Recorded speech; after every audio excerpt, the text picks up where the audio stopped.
Bonjour et Boker Tov, nous allons étudier aujourd'hui Megillat Esther dans le cadre du Bet HaMidrash Hillel, Bet HaMidrash fondé à la mémoire du Rav Hillel Pevzner Zichrono Livracha. Notre étude commence au Perek Gimel, troisième chapitre du livre d'Esther, Pasuk Yudbet, verset 12. Donc Aman a reçu l'accord du roi de faire, comme le dit la fin du Pasuk Yud Aleph, la sodbo de faire sur lui, sur le peuple, Katov Benecha, comme bon te semble à tes yeux. Et donc, lorsqu'il a reçu Aman cette autorisation, Vaïkareu, ils furent appelés, invités, s'offraient à Melech, les scribes du roi qui travaillaient pour les 127 provinces. Ceci, c'était Bachodesh Arishon, le premier mois, c'est-à-dire le mois de Nissan. Bishlosha Asar Yombo, le 13e jour de ce mois. Vaïkatev, et fut écrit Kechol Asher Tziva, comme tout ce qu'avait ordonné Haman, à qui tout ça a été écrit, vers qui ça va être diffusé. El Achashdar Pene Hamelech, ce sont les gens les plus importants qui peuvent voir et fréquenter le roi directement. On a le mot Pene, Pene ça veut dire la face. Donc ici c'était aux ministres et à la haute sphère du royaume, mais Ve'el hapachot, mais même à ceux qui étaient moindres, on va donner un exemple, les maires, les préfets, les sous-préfets, Asher al-Medina ou Medina, qui étaient responsables de chaque pays. Ve'el sare am va'am, et au prince de chaque peuple, ça veut dire qu'il arrivait des fois que dans une province, il y avait plusieurs ethnies. Et chaque ethnie avait son propre chef, que lui était responsable des gens de la même origine. Donc c'est ça, el sare am va'am. Et ça, Médina ou Médina, dans chaque province, on avait écrit Kirtava, avec l'écriture, le style et la forme particulière à ce pays, à cette province, pardon, Ve'am Va'am, et à chaque peuple, Kilshono, comme son langage oral, c'est-à-dire qu'il fallait faire en sorte que ça soit le plus clair possible. Il n'était pas question d'envoyer des lettres qui étaient en perse, et que tout le monde devait se casser les dents pour comprendre, parce que même une traduction, ça reste toujours une trahison. Donc il fallait absolument écrire dans la langue, et surtout écrire de manière à ce que ça soit compris, un petit peu comme une forme qui soit une forme beaucoup plus populaire qu'une forme littéraire, où ça soit quelque chose avec des mots pompeux, comme des fois on peut trouver dans certains cas, les lois qui sont illisibles pour le peuple. Là, il fallait vraiment que ça soit de la manière la plus claire possible. Alors, il y a un mot un petit peu compliqué à prononcer dans ce passouk, c'est Achash Darpene. Achash Darpene, alors il y a beaucoup de mefarshim, de commentateurs qui veulent savoir ce que veut dire ce mot et de quoi il est composé. Alors, il y en a certains qui disent qu'en vérité, il y a 3 mots ici qui sont contractés. Achash, en araméen, ça veut dire grand. Dar, c'est ceux qui habitent. Pene, et qui voit Hameler, ça veut dire ce sont les gens les plus importants du royaume. Et il y en a qui disent que c'est un mot en parsi, c'est un mot en perse, et il faut le couper en deux.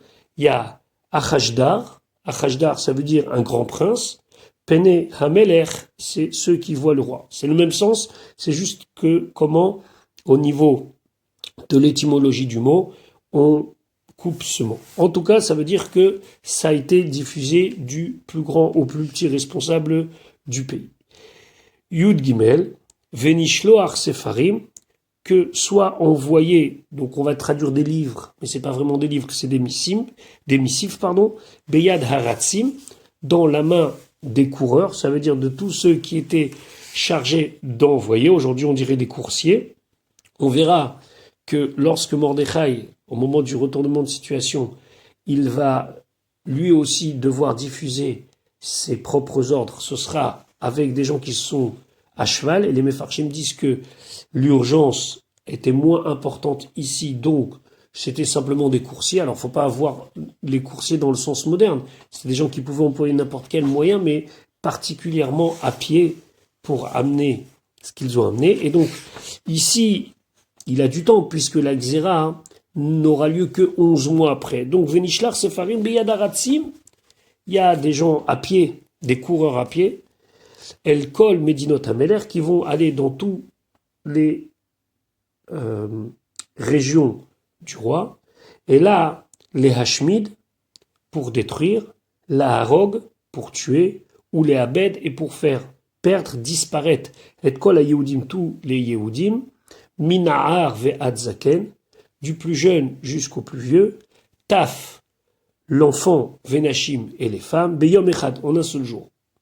Bishlosha asar, le 13e, le chodesh nemassar, du 12e mois, ou chodesh adar, c'est le mois de Hadar, et récompense pour tous les sauvages qui vont accomplir la volonté d'Aman, ou chez la lame, la vose et leur butin sera donné à celui qui voudra, c'est-à-dire on pourra, lorsqu'on aura fini de massacrer, se servir dans ce qui appartenait aux Yehudim.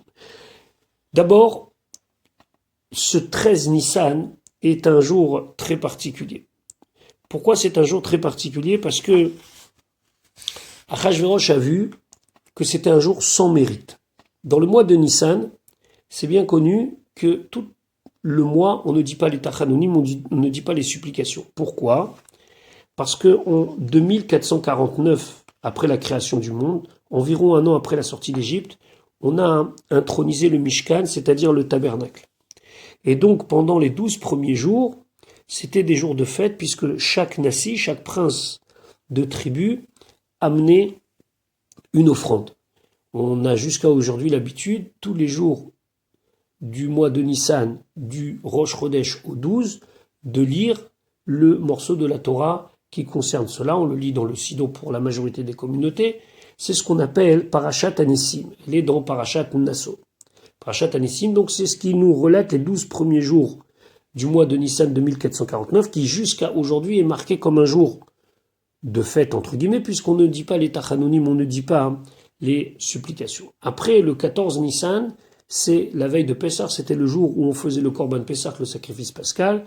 Et puis j'ai pas besoin de vous dire qu'à partir du 15, c'est la fête de Pessah. Finalement, la majorité des jours du mois de Nissan sont des jours qui sont consacrés à la fête et à la Géoula et à la libération des Bnei Israël.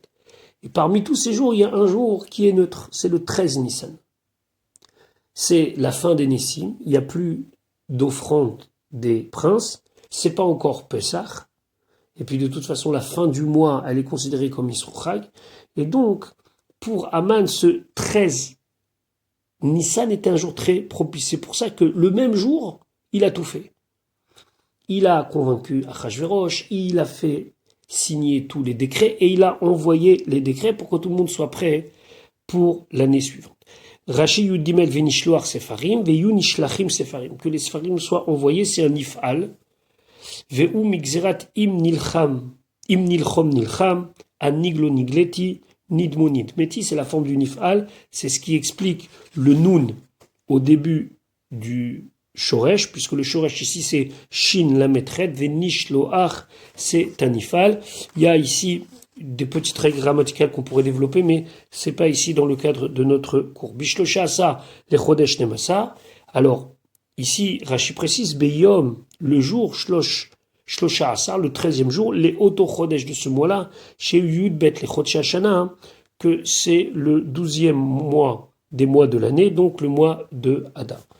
Certains commentateurs soulignent la cruauté de Aman. Aman parlait de la disparition du peuple juif. Mais regardez bien dans les mots. Minahar ve'ad saken taf venashim. Du plus petit jusqu'au plus âgé, de l'enfant jusqu'à la femme. Pourquoi? Parce qu'il voulait que les choses se fassent avec le plus de souffrance possible. On tuait les jeunes devant les vieux, on tuait les bébés devant leur mère pour encore plus faire souffrir les Bnei Israël. Maintenant, les Hashmid, la Harog ou les Habet. C'est quoi les Hashmid, la Harog?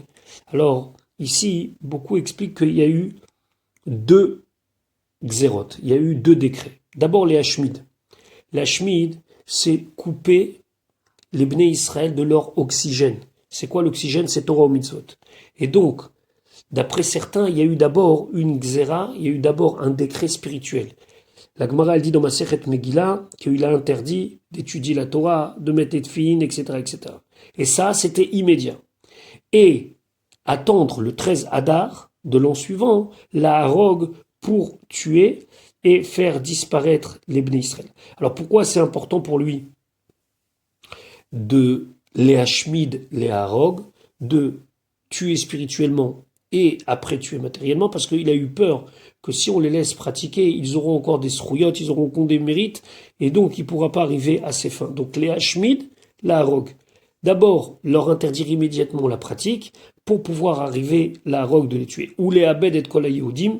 Alors, d'après certains commentateurs, c'est un terme générique, c'est ce que dit le Ibn Ezra, pour désigner la fin du plan. Qu'au final, où les abed et kol hayehudim, ça va être pour faire disparaître tous les Yehudim. Qu'est-ce qui pouvait motiver le peuple? Pas tout le monde est d'accord avec le roi, et puis c'est pas tout le monde qui a envie de devenir un meurtrier du jour au lendemain. Est-ce qu'on doit considérer que sur les 127 provinces, il y avait que des antisémites? Non. Mais on peut dire que Ushlalam Lavoz, c'était l'argument phare pour dire, allez-y, de toute façon, au final, vous aurez des appartements, vous aurez des richesses, vous aurez tout ce qu'il faut, alors faites-le. C'est la raison pour laquelle, Pasuk Yuddalet, Patshegen Haktav. Donc, si on veut bien traduire, c'est l'histoire de ce qui est écrit. Ça veut dire l'interprétation de ce qui est écrit. Il a ordonné, le roi Léhinaten, que ça soit donné date comme loi, Bechol Medina ou Medina, dans chaque province, Galoui, quelque chose de clair, connu, les Cholamim pour toutes les nations, tous les peuples et toutes les ethnies qui composent les 127 provinces, Liot Atidim, pour qu'ils soient prêts au futur, l'Ayom Hazé à ce jour-là. C'est-à-dire qu'il fallait que ça soit de la manière la plus claire pour que tout le monde puisse agir le moment venu. Rachid expliquait Patshegen, Lachon Arami, c'est de l'araméen, Sipur Aktav, c'est-à-dire raconter, lire, interpréter ce qui est écrit. Donc, il y avait une partie écrite et il y avait une partie qui était comme une espèce de jurisprudence orale où on donnait les détails de comment il faut faire. Et donc on peut ici comprendre qu'il y avait aussi une destruction spirituelle qui était cachée, entre guillemets, entre les lignes de la loi officielle. Les inatendat, que ça soit donné comme loi, tsivouy aktav. C'était écrit comme un ordre, Shaya Omer qui disait, les inaten chok zeratamer, de faire ceci comme une loi d'ordre royal. Et Galoui, les Cholamim, qu'est-ce qui devait être connu de tous? D'avoir cette chose-là. C'est-à-dire qu'il fallait absolument se préparer pour attaquer le jour venu les Bnei Israël. Pasuk Tetvav Haratsim, donc les coursiers, les coureurs, ceux qui étaient chargés de diffuser le message, les postiers, on va dire comme ça, Yatsu des Choufim, ils sont sortis de manière très empressée, ça veut dire rapidement, Bidvar Ameler, selon la parole du roi. Il leur a dit, il ne faut pas attendre. On aurait pu se dire, oui, mais c'est dans longtemps. Non, tout de suite. Vehadat, et la loi Nitena a été donnée. Ça veut dire quoi a été donné? Ça veut dire que tout le monde a su très très rapidement qu'est-ce qui était prévu le jour du 13 Adar, mais particulièrement Beshushan Abira, à Sus, dans la capitale. Tout de suite, les ministres ont diffusé l'information et tout de suite, ça s'est su. Réaction de Achashverosh et de Haman, Vehameler, Vehaman, qui étaient tellement contents de leur coup, Yashvu Lishtot, se sont installés pour boire du vin, pour fêter ça. Vahir Shushan, et la ville Shushan, Navocha. Navocha, ça veut dire qu'ils étaient complètement Meboulbalim, ils étaient complètement bouleversés d'entendre cette nouvelle-là. On dit dans le Targum qu'il y a une différence entre la joie des ennemis et le pleur des Bnei Israël. Le Targum dit Vekarta de Shushan, la ville de Shushan, mit'arbela, c'est complètement mélangé Bechedvat amamim nochim, avec la joie des peuples, ou Vekol bechita de Amabet Israël, et avec les pleurs des Bnei Israël. C'était un jour où tout le monde a compris que tout le peuple juif où il se trouve serait en danger. Rashi ve'adat nitena b'Shushan, Shushan makom shaya melech sham, c'est l'endroit où le roi vivait. Nitan achok bobayom, là, la loi elle a été diffusée tout de suite. Certes, ils ont envoyé dans les 127 provinces, mais ils ne pouvaient pas tout de suite le savoir.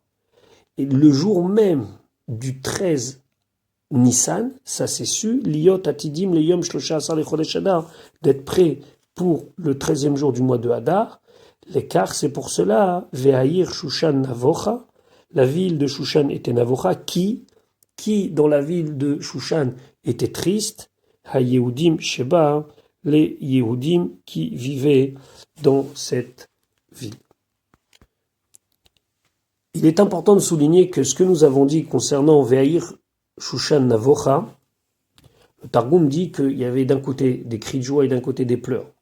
Il y a beaucoup de commentateurs qui disent qu'au contraire, quand on dit ve'ahir Shushan navocha, c'était toute la ville qui était triste, même les habitants de la ville qui n'étaient pas des Bnei Israël. Pourquoi ?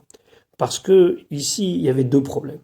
Un problème, c'est qu'il y avait une entente parfaite depuis l'arrivée des Golim, des exilés, entre les Yehudim et ceux qui habitaient à Shushan.